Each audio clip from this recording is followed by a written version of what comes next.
best life ever with Carla Caldwell in the zone.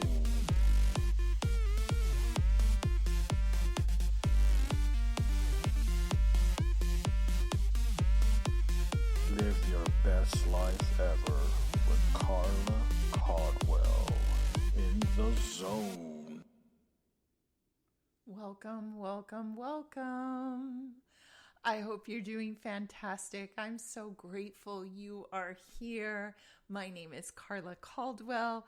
I am your whole life healing nurse coach. And today we're going to talk about food.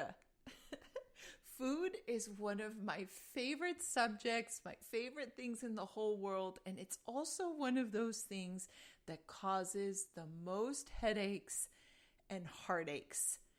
Food is so confusing, it's so delicious, it just seems like there's just a lot. There's just a lot to unpack when it comes to food. I used to think that I was the only one confused by food. And I thought that everyone else had gotten this secret manual of what to eat, when to eat, how to eat it. And I just couldn't figure out why I was so confused.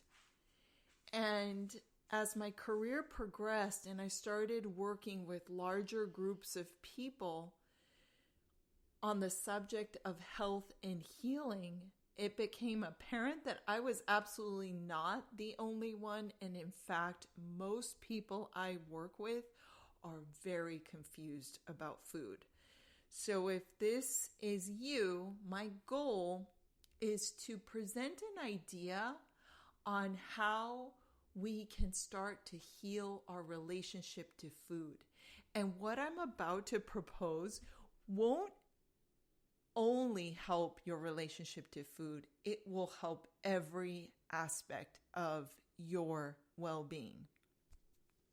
What I want to propose is treating food as a mindfulness practice, which is really cool because not only will you heal your relationship to food and actually figure out what works for you, what doesn't work for you, how much, etc., but when you use it as your mindfulness practice, just in case you didn't know, the science is strong with mindfulness. Mindfulness supports all aspects of well-being and helps in small, tangible ways like improving blood pressure, boosting immunity, helping with pain management, and it also helps in overarching ways where it improves the quality of your life. And just as a reminder for all of us, all mindfulness means is spending time in the present moment, right here, right now, not ruminating on the past, not projecting into the future. Our perfect health and satisfaction with life in general lies in this present moment.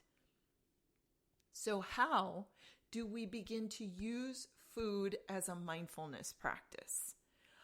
Well, I'm going to give you 3 ways, and I invite you to listen with open ears and an open mind. And I hope by the end you're willing to try one of them. One or more. No, one's enough. One's enough, but maybe you'll be curious and you'll try one and then maybe you'll try the other 2. Okay, so number 1, we can use food as a mindfulness practice simply by paying attention when we eat.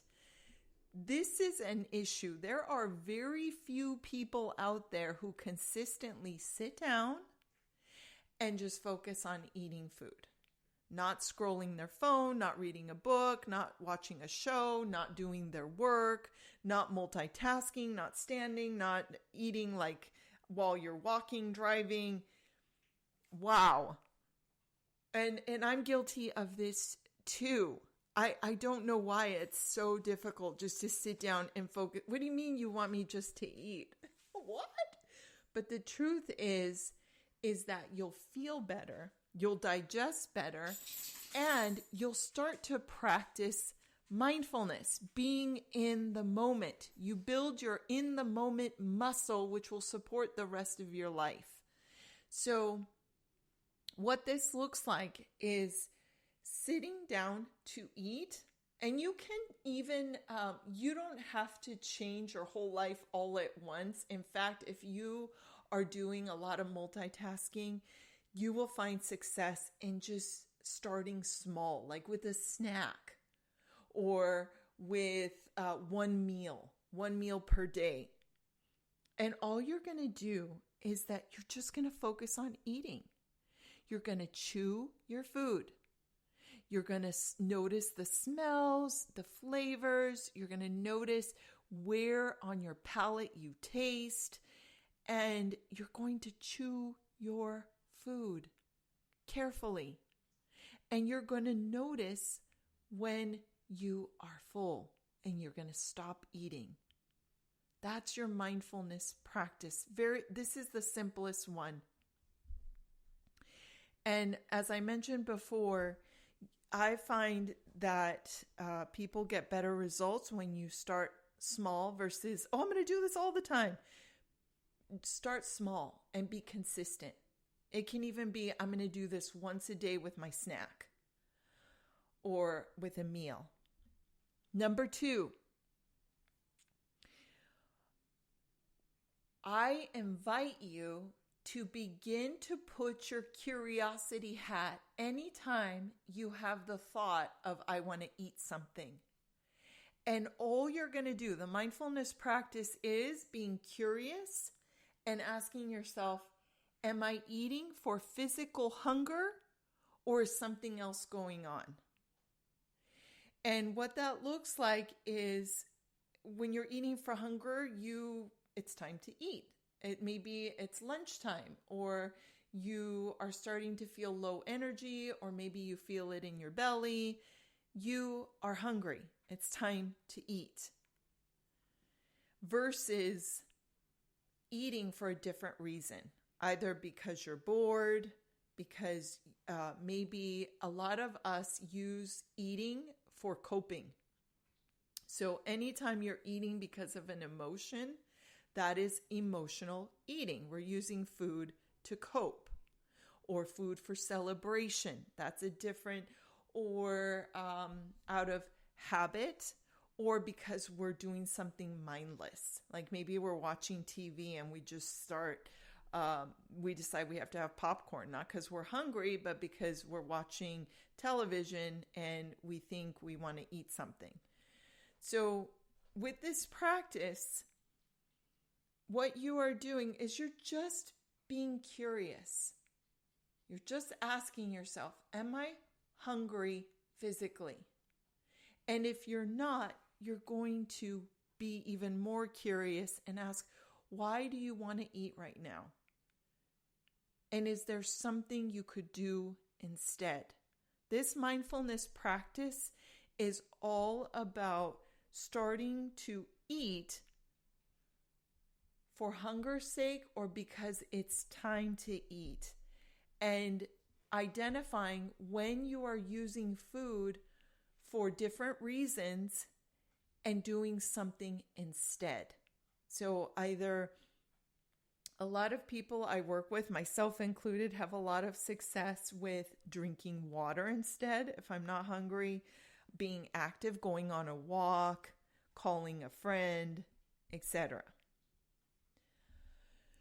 Number 3, this mindfulness practice is so powerful and it's super simple. Part of what makes food so confusing is that one person will tell you eggs are so good for you, and another person will tell you, oh, they're the worst.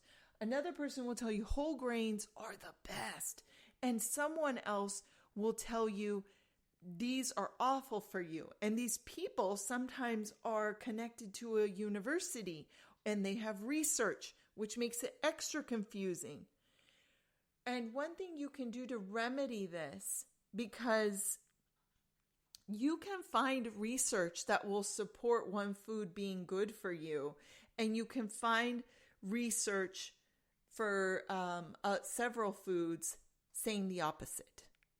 Because some people, that food works great for them, and some people it doesn't.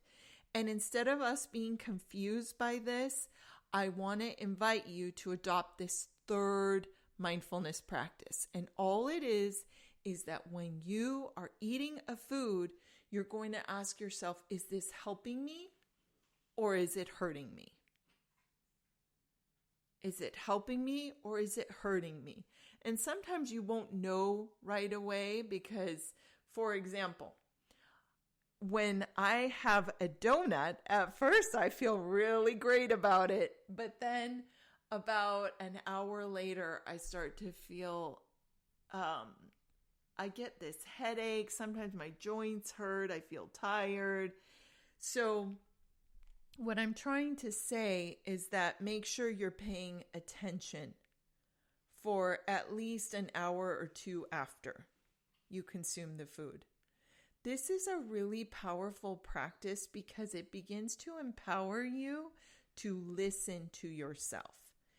It also helps build your confidence in knowing what works for you and what doesn't. And what's really cool is you can group this with research. So for example, if you're getting advice from your medical provider or from a book, that's awesome. Now you're going to test it for yourself because you're unique and you have your own unique situation. So you're going to try eating that food and you're going to ask yourself, is it helping me or hurting me?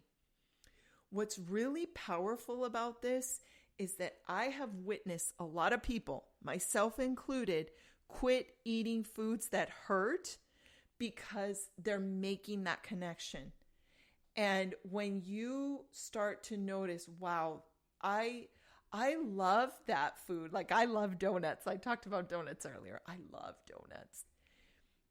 But the reality is donuts don't love me. They really don't.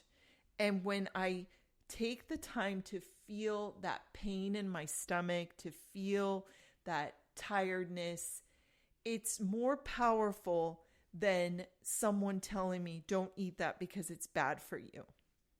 When I actually feel it in my body, I'm more motivated to stop. So I really hope you will consider trying this method. It's very simple.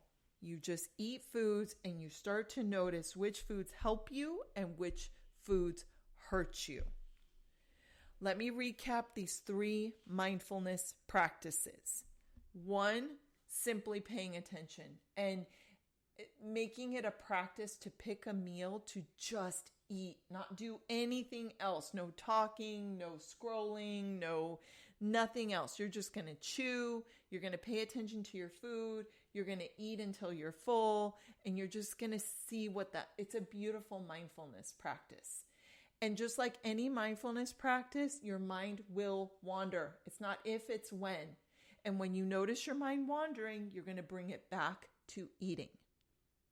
Second practice, getting curious about eating for hunger and eating for other reasons. So whenever you are getting ready to eat, you're just going to ask yourself, am I eating for hunger or am I using food to cope?